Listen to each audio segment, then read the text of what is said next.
Andito ako ngayon sa Motorlandia located at Panapaan 2, Bacoor, Cavite, at dito nakita ko ang pinakabagong motor ng Yamaha. Walang iba kundi ang NMAX Metallic Blue version 2.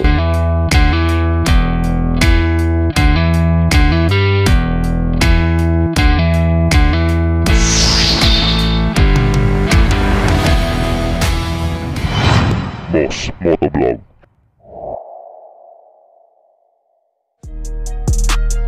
Pag sinabing maxi scooter, walang ibang papasok sa isip mo kundi ang NMAX. Ito ang nagpauso ng mga maxi scooter dito sa Pilipinas. Although mahilig talaga tayong mga Pilipino sa mga malalaking motor, way back mga 90s pa ay uso na po yung mga ganitong klaseng tindigan. Alam na alam ng mga Pinoy ang babagay sa kanila, lalo na yung mga malalaki tiyan at matataba. Tamang-tama ang tindigan nyo rito. Hindi kayo mapagkakamalang obese o napabayaan sa kusina dahil mataba ang motor nyo. Kesa kung gagamit kayo ng manipis na motor, para kayong kalabaw na nakasampa sa langaw. Ang kagandahan pa sa NMAX, kahit patpatin ka ay pasok ka pa rin dito dahil mabigat ang 150cc na makina nito. Isama mo pa ang chassis at yung kanyang build quality, talaga nga namang hindi ka basta-basta hahanginin kahit medyo mapabilis ang takbuhan mo. At para sa mga baguhan at ngayon ay nagka-canvas ng motorsiklo na nanonood, well, para sa informasyon nyo, 2015 pa po nagsimula ang NMAX. Ilang taon na rin po yan, at sa mga panahon na yan ay nakapag-build na po sila ng kanilang community, at sa community na yan nandyan ang mga accessories, pampaganda, o kahit yung mga piyesang kailangan mo sa motor mo, napaka-available sa marketplace. Makikita mo kung saan yan sa internet. Pati yung mga tutorial, kahit yung mga basic maintenance nito ay meron. Version 2 itong ipinapakita ko sa inyo ng NMAX, at meron din niyang wala ng Y-Connect. So maganda yon. At sa ibang bansa naman, version 3 na may deturbo pa ang NMAX, at iba na rin yung forma. Pero malaking issue yan pag dumating dito sa Pilipinas. Syempre, pag-aaralan yan ng mga Yamaha mechanics. Ganon din yung mga mekaniko sa mga kasa sa mga tabi-tabi. Malamang may magkakagulo yan dahil ang NMAX ay isa sa mga pinakamabenta at napakataas ng value sa marketplace. Kaya naman pinagkakaguluhan yung mga CVT dyan.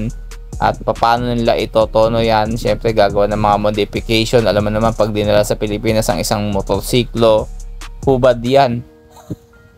Sigurado. At swerte ng mga unang customer na makakabili ng version 3 na hindi kagaya nitong version 2. Kung wala ng Y-Connect na issue niya, goods na to.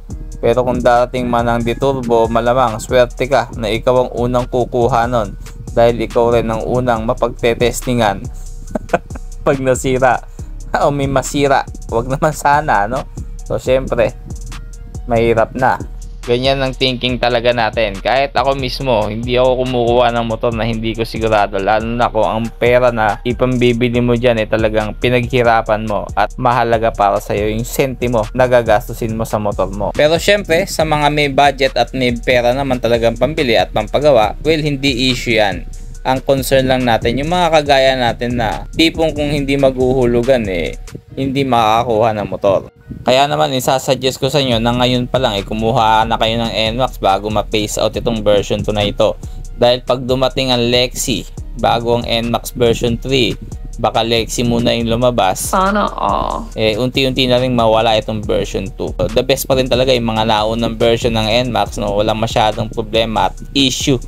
At hanggang ngayon mga bossing, 2015 nagsimula, hanggang ngayon makakita pa rin mga modelo ng NMAX na 2015 model yung version 1. Pero hindi mo na yan mabibili sa mga kasa, yung version 1. Version 2 na lang po ang makikita mo sa kasa.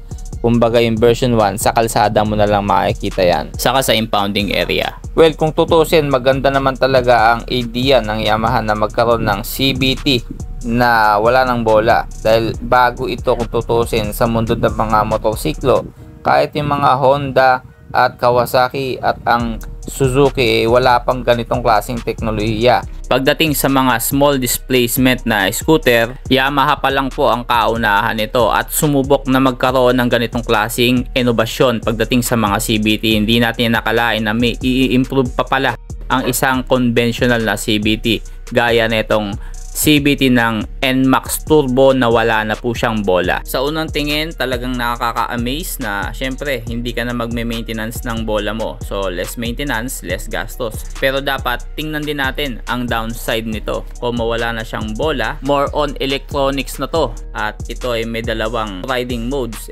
Malamang dalawang remapping ang gagawin dito ng mga technician ng Yamaha. Syempre yung conventional o yung meron tayo ngayon, isang riding modes lang naman meron yan, isang remapping lang yan. Diyan pa lang talagang dinudugo na ang ating mga Pinoy technician na mahilig mga ngalikot, ano? Ano pa kaya kung darating ang NMAX Turbo na may dalawang remapping?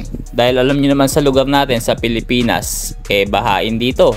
Saglit na saglit lang mabasa yung mga electrical components ng motor. Ang motor talagang ang kahinaan niya ay tubig, lalo na yung mga kagaya ngayon ng motorsiklo na masyadong advanced na. More on electronics na po ang gamit ng mga motor ngayon, lalo na itong NMAX Turbo kung dadalhin sa Pilipinas. Hindi naman biro ang halaga ng mga electrical components na yan kung masisira. Napakamahal po ng mga pyesa niyan sigurado. Hindi kagaya ng mga carburetor noon na kahit ilusong mo sa baha, linisin mo lang yung carburetor mo, baba mo lang yung makina, okay na. Pababain mo lang yung tubig. Ito hindi po. May ECU ito na talagang kailangan maingatan. At lalo na pagka nagpapalit kayo ng tambucho, may iba na naman ang timpla nito, kailangan i-remap. So yun lang, kung gusto mo kumuha o inaabangan mo yung NMAX Turbo, well, hindi ko pa siya sinasadya sa inyo, pero kung gusto nyo, kung nandyan na, kumuha kayo, walang problema. Nasa sa inyo po yan. Ang sa akin lang naman gusto kong i-flex ang bagong kulay ng NMAX 155. Ito po ay ABS na po. Meron pa tong Y-Connect, pero kung gusto nyo walang Y-Connect, meron din sila dito. Nagkakahalaga ng 151,900 to. Pwede kang maghulugan. 16,000 down payment dito. 1 year, 14,330. 2 years, 8,360. At 3 years na hulugan ay 6,370. Punta lang kayo dito sa Motorlandia. Ito na yata yung pinakamababang monthly amortization na quotation na nakita ko dito sa Bacoor. Hanggang sa muli, paalam.